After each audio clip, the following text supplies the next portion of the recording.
এইটা হচ্ছে যে আজকে যে জাজমেন্টটা আমাদের অ্যাপিলেট ডিভিশনের কার্যতালিকার 1 নম্বর আইটেম ছিল, সেটা ছিল 71 সালের মানবতা বিরোধী অপরাধের একটা বিচার। 2010 সালে আমাদের যে ট্রাইব্যুনালটা গঠন করা হয়েছিল তৎকালীন সরকার, সেই ট্রাইব্যুনালে এটার বিচার হয়েছিল এবং সেটি আইসিটি বিডি নাম্বার 3 2014 মামলার নাম্বার ছিল। এই কেসটার মধ্যে 3 জন আসামি ছিল, শেখ সিরাজুল হক মাস্টার, খান আকরাম হোসেন, আব্দুল লতিফ তালুকদার। তো আব্দুল লতিফ তালুকদার ওই বিচারের সময় তিনি মারা গেলেন, তার প্রসিডিংটা অ্যাভয়েড হয়ে গেল। আর সিরাজুল হক মাস্টার তিনিও একজন রাজাকার ছিলেন, তো তিনি সাজা ওই জাজমেন্ট হওয়ার পরে তিনিও সম্ভবত মারা গেছেন। আর খান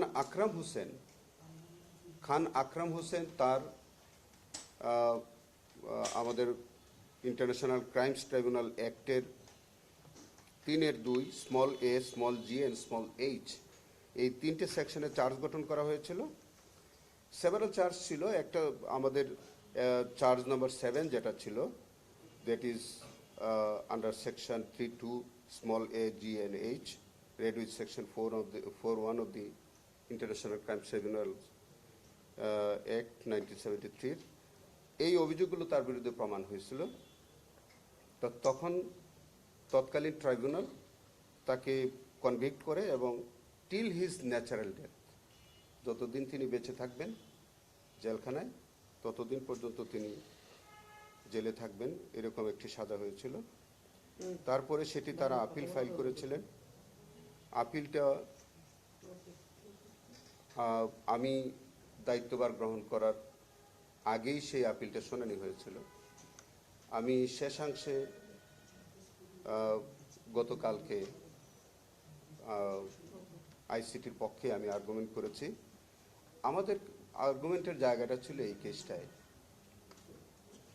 আর্গুমেন্টের জায়গাটা ছিল সেটা, আমাদের প্রসিকিউশন কেসটা ছিল যে জনৈক ফ্রিডম ফাইটার ফজলুর রহমান তিনি বাগেরহাটের তেলিগাতি নামক একটি জায়গায় তিনি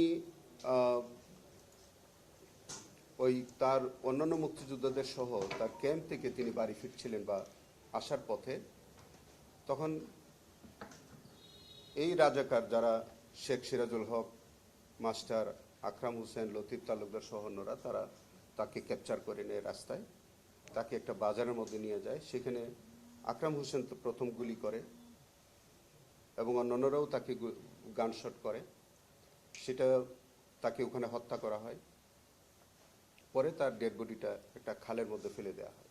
সানশাইন আটা ময়দা সুজি, ভালোবাসায় তৈরি।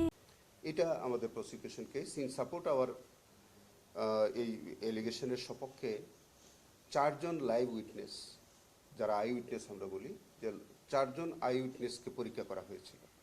4 জন সাক্ষী ক্যাটাগরিক্যালি তাদের এই অভিযোগটাকে সমর্থন করেছে এবং 4 জনই বলেছে যে তাদের সামনে তারা দেখেছে যে তাকে গুলি করে হত্যা করতে দেখেছে এবং তারা পরবর্তীতে ভয়ে ওখান থেকে চলে গেছে, এরকম সাক্ষী ছিল। এবং বিচারকালে এই 4 জন সাক্ষী ডকে এই খান আকরাম হোসেনকে আইডেন্টিফাই করতে পেরেছে। ডিফেন্সের একটা প্লি তারা নিয়েছে যে এই খান আকরাম প্রকৃত রাজাকার যে আকরাম তিনি সেই ব্যক্তি না, এরকম একটা প্লি তারা নিয়েছিল। কিন্তু কালকে তাদের কনসাস স্টেটমেন্ট থেকে আমি দেখিয়েছি এটা, যে তারা কনসাস স্টেটমেন্টের প্যারাগ্রাফ 7-এ তারা নিজেরাই স্বীকার করেছে যে আসলে 2 জন আকরাম ছিল, সেপারেট, দে আর সেপারেট আকরাম। সো এখানে আইডেন্টিফিকেশনের কোনো প্রশ্ন নাই।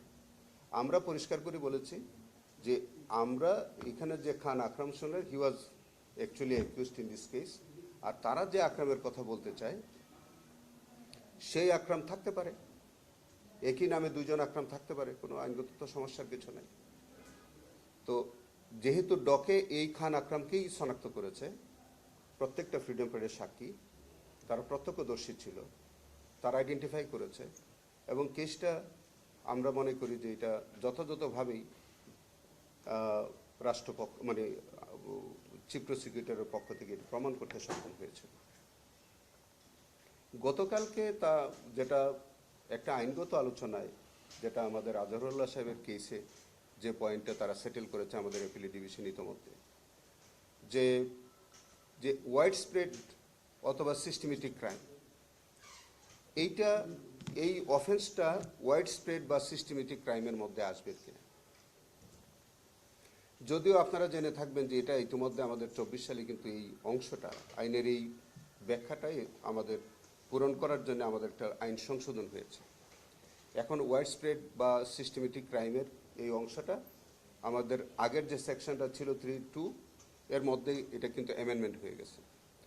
তখন ওটা ছিল না, কিন্তু সেটা আব্দুল কাদের মোল্লার জাজমেন্টে আমাদের তৎকালীন চিফ জাস্টিস হু ওয়াজ অথর জাজ, তার জাজমেন্টে তিনি বলেছিলেন ওইটা যে ওইটা ওয়াইড স্প্রেড বা সিস্টেমেটিক ক্রাইমের ওইটা প্রয়োজন হবে না, যে অফেন্সটা আছে সেটা ওইটার আওতায় আসবে। কারণটা আমি ব্যাখ্যা করে বলি আপনাদেরকে। বিষয়টা হচ্ছে 71 সালে রাজাকার বাহিনী যেটা গঠন করা হয়েছিল, আমি মনে করি যে আমি ভবিষ্যতে যদি এরকম কেস হয় আমি এই ব্যাখ্যাটা আমি আদালতের সামনে আমি তুলে ধরতে চেষ্টা করব।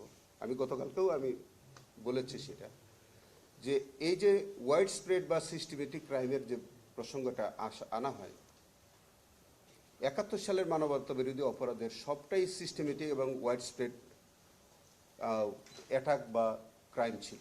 কেন ছিল? তখন 71 সালে রাজাকার বাহিনী একটা গঠন করা হয়। সেই রাজাকার বাহিনীর একটা অ্যাসাইনমেন্ট ছিল to act all over the country. এটা কিন্তু কোনো ইন্ডিভিজুয়াল অ্যাক্ট ছিল না, ব্যক্তি বিশেষ কোনো অফেন্স না। এটা রাজাকার বাহিনী তখন তারা গঠন করে, তাদের প্রত্যেকটা বাহিনীর সদস্য সারা বাংলাদেশের প্রত্যেকটি আনাচে কানাচে তারা কিন্তু এই হত্যাকাণ্ডের মতো বা অন্যান্য মানবতা বিরোধী অপরাধের মতো ঘটনাগুলো তারা ঘটিয়েছে।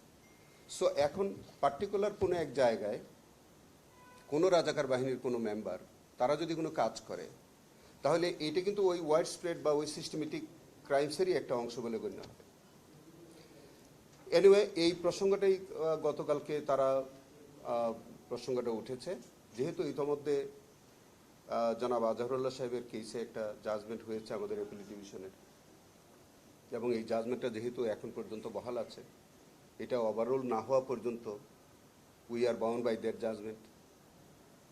সো এই আলোকেই সম্ভবত এই জাজমেন্টটা আজকে যেটা হয়েছে, ওই রায়টাকে ফলো করেই হয়তো আমাদের মাননীয় বিচার আজকে অ্যাপিলেট ডিভিশন হয়তো সেই সিদ্ধান্ত নিয়েছেন। আসামিকে মামলা থেকে খালাস দিয়েছেন, তাদের আপিলটা অ্যালাউ করেছে। আমরা একই সাথে বলি যে এটা জাজমেন্ট, পূর্ণাঙ্গ জাজমেন্ট পাওয়ার পরে আমরা একটু দেখে তারপরে আমাদের আইসিটি ট্রাইব্যুনালের পক্ষ থেকে যদি আমাদের কোনো কিছু করণীয় থাকে, তখন সেইভাবে আমরা আইনগত পদক্ষেপ নেব আফটার রিসিভিং জাজমেন্ট। যদি আমাদের কোনো কিছু করণীয় থাকে সেটা আমরা তখন জাজমেন্ট দেখার পরে আমরা দেখব। হ্যাঁ,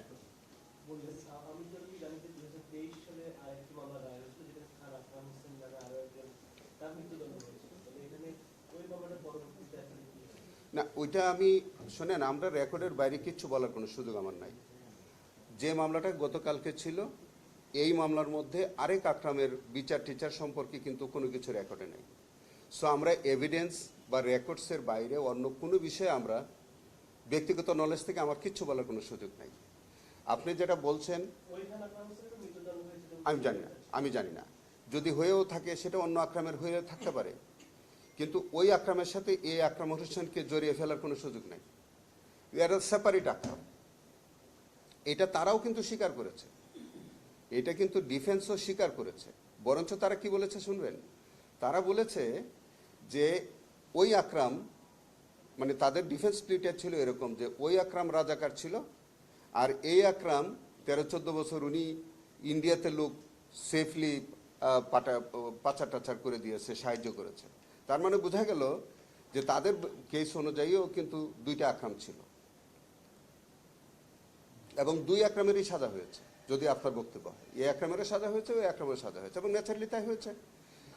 আমাদের তো ডেফিনিট কেস হলো আকরাম অফ জয়নাল আবেদিন, আর ওই আকরাম হচ্ছে আকরাম অফ মুক্তার হোসেন। তার পিতার নাম মুক্তার হোসেন আর এই আকরামের পিতার নাম হচ্ছে জয়নাল আবেদিন। সো একটার সাথে আরেকটাকে গুলিয়ে ফেলার কোনো সুযোগই নেই। আমরা we had a very well proved case, honourable supreme court on the point of যে ল পয়েন্ট যেটা আমাদের মিস্টার আজহারুল্লাহ সাহেবের জাজমেন্টের যে পয়েন্টটা নিয়েছে, সেই জাজমেন্টের ভিউ থেকেই আজকের এই জাজমেন্টটা করা হয়েছে বলে আমরা মনে করি। তো সেটাই সব কিছু দেখে টেখে আমরা পরে যা করণীয়, যদি কিছু করণীয় থাকে ইনশাল্লাহ আমরা করব। আর এইটা 5ই আগস্টের ঘটনা না, 5ই আগস্টের পরে না, এটা হলো 71 সালের মানবতা বিরোধী অপরাধের ঘটনা। Thank you so much. একটা বিষয় হলো যে বিষয়টা অনেকটা এম্বারেসিং আমাদের জন্য। নানান পক্ষে আলোচনা হচ্ছে আপনাদের কনস্টিটিউশন নিয়ে, নানা সমালোচনা। আমি এই হাসি আপনাদের ফেস করতে অন্য প্রসঙ্গে একটু আজকে আমি উত্তর দিয়ে দিলাম হ্যাঁ। হলো যে আমরা বাইরে থেকে অনেকে শঙ্কা করছে যে এই ধরনের দ্বিধাদ্বন্দ্ব হ্যাঁ। নানা আলোচনা সমালোচনার মাঝে বিচারটা থমকে গেল কিনা, বিচারটা আগাবে কিনা, তো সব মিলিয়ে সার্বিকভাবে আপনি যে তখন কনস্টিটিউশনের জি। অভিভাবক বা দুই পক্ষে দুই নানা রকম অভিযোগ আসছে, পাল্টা হ্যাঁ। অভিযোগ আসছে, এইসব বিষয়গুলো আসলে মানে সামনের দিনে বিচারকে প্রভাবিত করবে কিনা তাই মনে হয়? একদম না, কিচ্ছু বিচারকে প্রভাবিত করবে না। আমি যতদিন আমি আমার দায়িত্ব পালন করব, আপনারা আমাকে অনেকে চিনেন তো আগে থেকে, সো আমি কম্প্রোমাইজ করা আমি শিখি নাই। আমার দ্বারা কোনো কম্প্রোমাইজ কিছু হবে না। আমি আবারও বলছি যে কোনো নির্দোষ মানুষ আমার দ্বারা বিন্দুতম কোনো হয়রানির শিকার হবে না। আর কোনো অপরাধে যদি হয়, ভুলভ্রান্তি ছাড়া, আমার নিজেরও তো ভুলভ্রান্তি হতে পারে, বাট কোনো অপরাধী পার পেয়ে যাবে এই চিন্তা করে লাভ নেই। এগুলো স্ট্রেইট মেসেজ, কোনো নিরপরাধ ব্যক্তি হয়রানির শিকার হবেন না, কোনো অপরাধী ছাড় পাবে না। সো আমাদের এখানে বিচার থমকে যাওয়ার কোনো ব্যাপার নেই। আমাদের আভ্যন্তরীণ একটা ফ্যামিলিতেও তো অনেক কিছু হয়, তাই বলে কি ফ্যামিলিটা চলে না? আপনি ধরে নেন এটা আমরা আইসিটি ট্রাইব্যুনাল আমরা যারা কাজ করি আমরা একটা পরিবারের সদস্য, আমাদের আভ্যন্তরীণ অনেক কিছু হলে হতে পারে, কিন্তু এইটা আমাদের বিচারের সাথে কোনো সম্পর্ক নেই। আপনারা দোয়া করবেন, আপনাদের সহযোগিতা চাই। Thank you so much.